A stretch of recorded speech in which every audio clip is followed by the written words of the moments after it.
기도에 대해 우리는 너무 익숙해졌습니다. 익숙해졌다는 말은 더 이상 긴장하지 않는다는 뜻이기도 합니다. 하루를 시작할 때 혹은 하루를 마무리할 때 형식처럼 입술로 꺼내는 몇 마디의 기도, 마음이 뜨거워질 때도 있지만 솔직히 말하면 아무 느낌 없이 끝나는 날도 많습니다. 그런데 성경은 단 한 번도 기도를 가볍게 다루지 않았습니다. 기도를 있어도 되고 없어도 되는 것처럼 말하지 않았습니다. 오히려 성경 속 믿음의 사람들은 기도 앞에서 늘 긴장했고 기도를 생존의 문제처럼 붙들었습니다. 여기서 우리는 질문해야 합니다.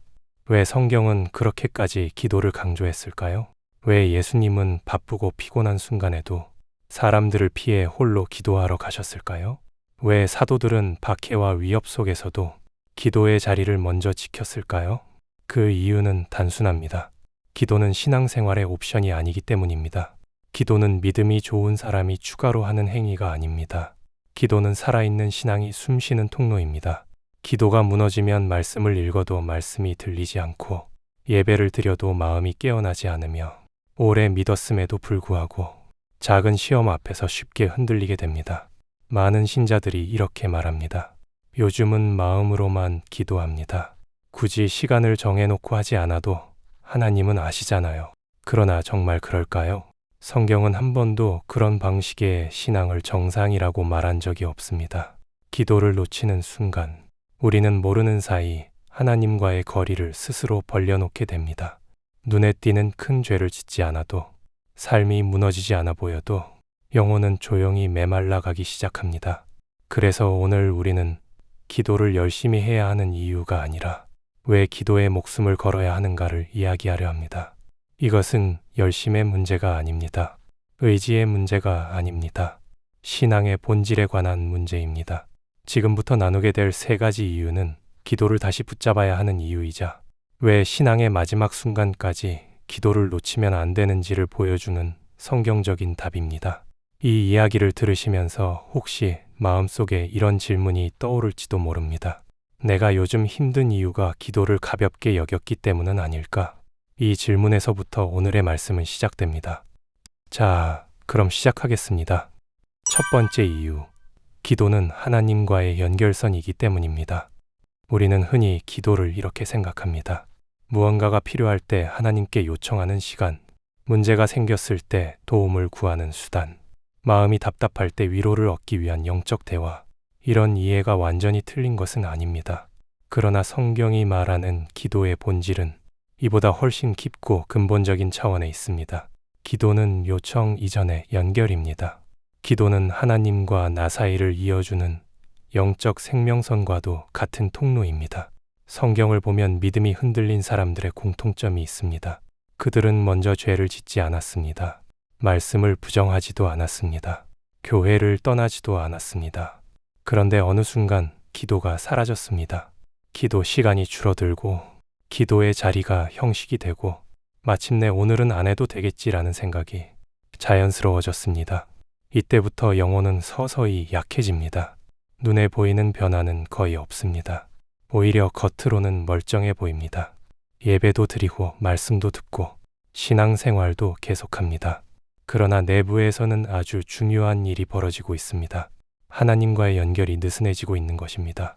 전기가 연결되지 않은 기계가 겉으로는 멀쩡해 보여도 결국 작동하지 않는 것처럼 기도가 끊긴 신앙은 점점 영적 감각을 잃어갑니다. 그래서 기도하지 않는 신앙은 결국 이런 상태에 빠집니다.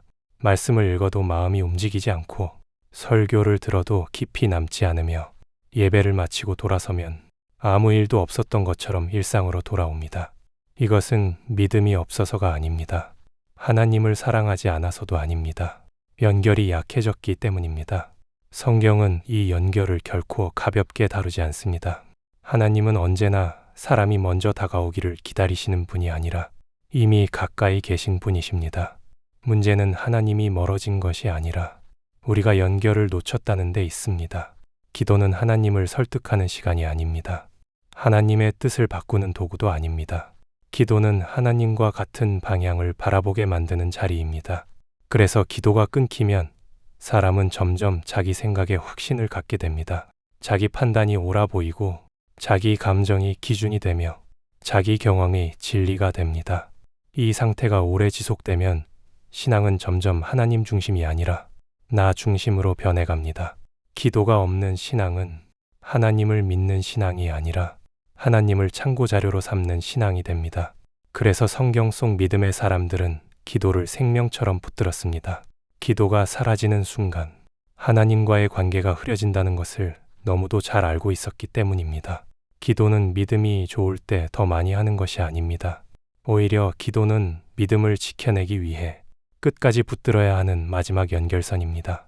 이 연결이 끊어지면 아무리 오래 신앙생활을 했어도 아무리 말씀을 많이 알아도 영혼은 방향을 잃기 시작합니다. 그래서 기도는 선택이 아닙니다. 기도는 여유가 있을 때 하는 일이 아닙니다. 기도는 하나님과 살아있는 관계를 유지하기 위한 필수 조건입니다. 기도에 목숨을 걸어야 하는 첫 번째 이유는 바로 여기에 있습니다. 기도는 하나님과 나를 이어주는 유일하고도 가장 직접적인 영적 생명선이기 때문입니다. 두 번째 이유, 기도는 영적 전쟁의 최전선이기 때문입니다. 우리는 신앙생활을 하면서 눈에 보이는 문제에만 집중할 때가 많습니다. 경제적인 어려움, 관계의 갈등, 건강의 문제, 앞이 보이지 않는 미래에 대한 불안. 그래서 기도도 자연스럽게 이 문제들을 해결해 달라는 방향으로 흐릅니다. 그러나 성경이 말하는 기도의 자리는 문제 해결의 사무실이 아니라 영적 전쟁의 전장입니다.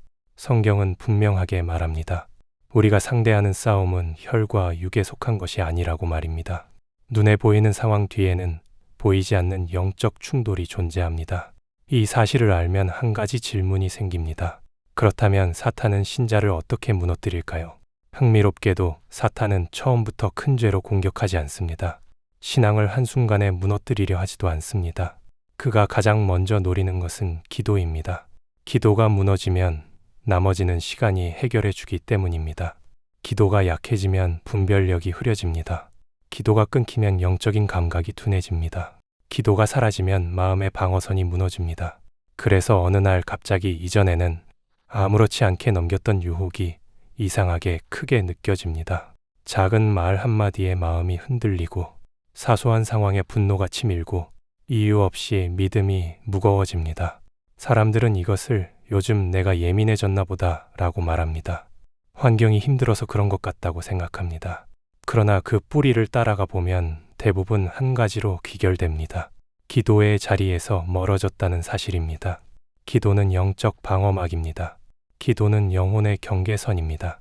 이 경계가 무너지면 적은 너무 쉽게 들어옵니다. 의심이 스며들고 불신이 자라나고 하나님에 대한 신뢰가 서서히 약해집니다. 그래서 성경 속 믿음의 사람들은 중요한 순간마다 반드시 기도의 자리로 들어갔습니다. 싸우기 전에 기도했고, 결정하기 전에 기도했고, 도망칠 수밖에 없는 상황에서도 기도를 먼저 선택했습니다. 그 이유는 단 하나입니다. 기도하지 않고는 이 싸움을 감당할 수 없다는 것을 그들은 알고 있었기 때문입니다. 영적 전쟁에서 기도는 선택 무기가 아닙니다. 기도는 기본 장비입니다. 기도 없는 신앙은 전장에 무장 없이 나가는 것과 같습니다. 아무리 경험이 많아도, 아무리 오래 믿었어도 기도 없이 버티는 신앙은 결국 상처를 입게 됩니다. 그래서 사탄은 기도하지 말라고 직접 말하지 않습니다. 대신 이렇게 속삭입니다. 지금은 바쁘잖아. 내일 해도 되잖아. 마음으로 하면 되지. 이 말들이 위험한 이유는 겉으로는 합리적으로 들리기 때문입니다. 그러나 그 결과는 늘 같습니다. 기도의 자리가 점점 뒤로 밀려납니다. 그리고 어느 순간 영혼은 전쟁 한가운데서 홀로 서 있게 됩니다. 기도는 이 전쟁을 이기기 위한 기술이 아닙니다. 기도는 패배하지 않기 위한 최소 조건입니다. 그래서 기도에 목숨을 걸어야 합니다. 기도는 신앙을 장식하는 요소가 아니라 신앙을 지켜내는 최전선이기 때문입니다. 세 번째 이유, 기도는 인생의 방향을 지켜주는 마지막 안전장치이기 때문입니다. 사람은 기도하지 않아도 살아갈 수 있습니다. 일하고, 결정하고, 계획하고, 관계를 맺으며 겉으로 보기에는 아무 문제 없이 인생을 운영할 수 있습니다. 그래서 많은 사람들이 이렇게 말합니다. 기도를 많이 하지 않아도 삶은 굴러간다. 맞는 말처럼 들립니다. 그러나 성경이 말하는 문제는 굴러가느냐가 아니라 어디로 가고 있느냐입니다. 기도는 인생의 속도를 높여주는 도구가 아닙니다. 기도는 인생의 방향을 점검하게 만드는 자리입니다. 기도가 사라진 삶의 가장 큰 위험은 넘어지는 것이 아닙니다. 실패하는 것도 아닙니다.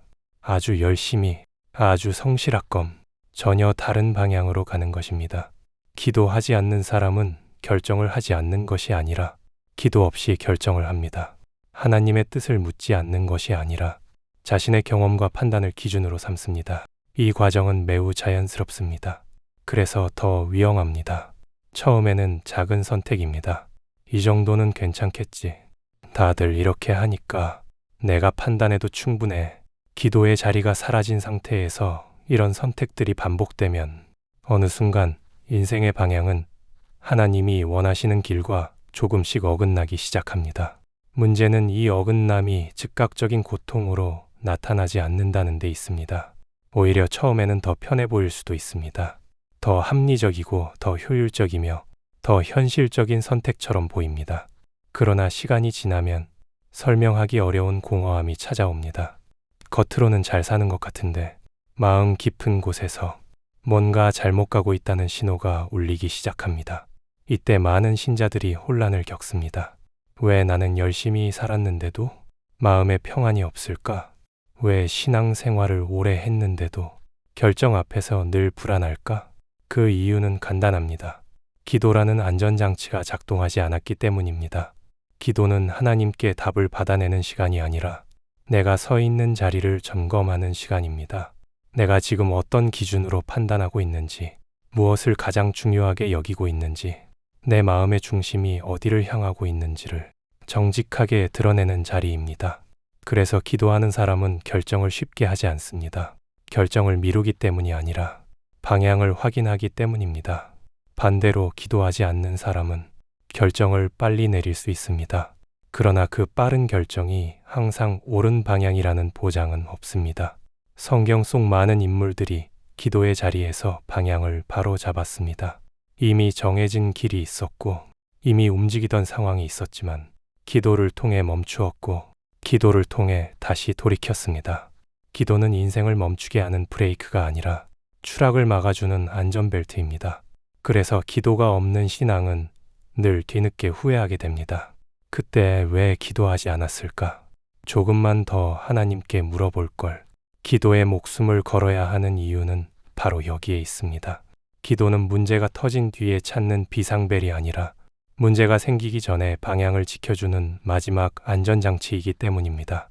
이 안전장치를 풀어놓은 채 아무리 열심히 달려도 아무리 성실하게 살아도 인생은 결국 원치 않는 곳에 도착할 수 있습니다. 그래서 기도는 신앙의 장식이 아닙니다. 기도는 인생 전체를 지켜주는 가장 근본적인 보호막입니다. 그래서 기도는 열심이 아니라 목숨의 문제입니다. 우리는 지금까지 기도에 목숨을 걸어야 하는 세 가지 이유를 살펴보았습니다.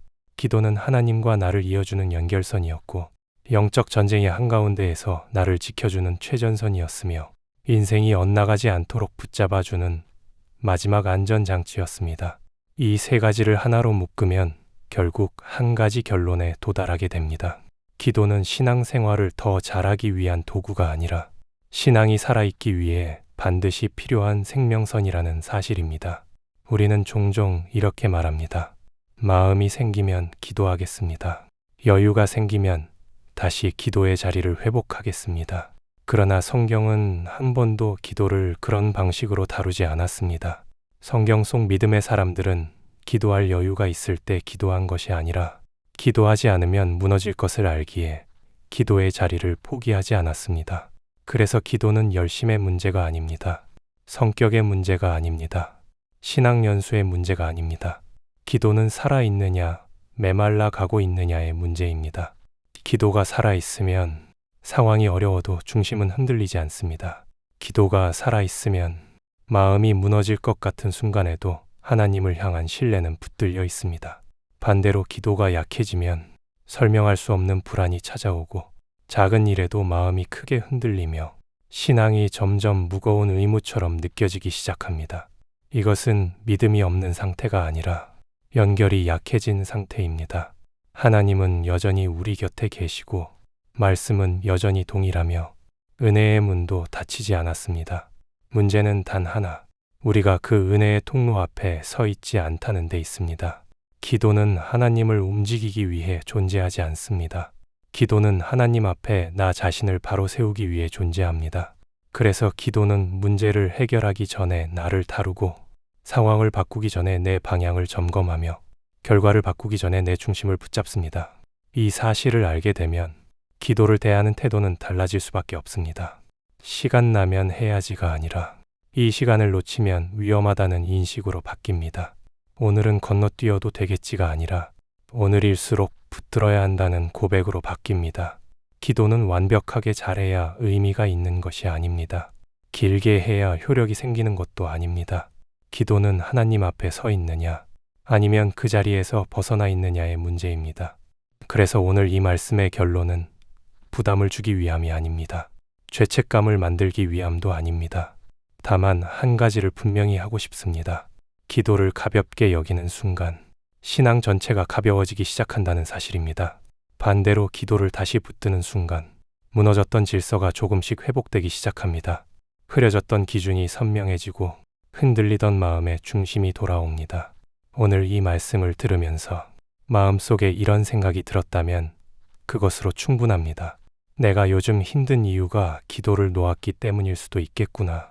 그 깨달음이 바로 다시 시작하라는 하나님의 초대입니다.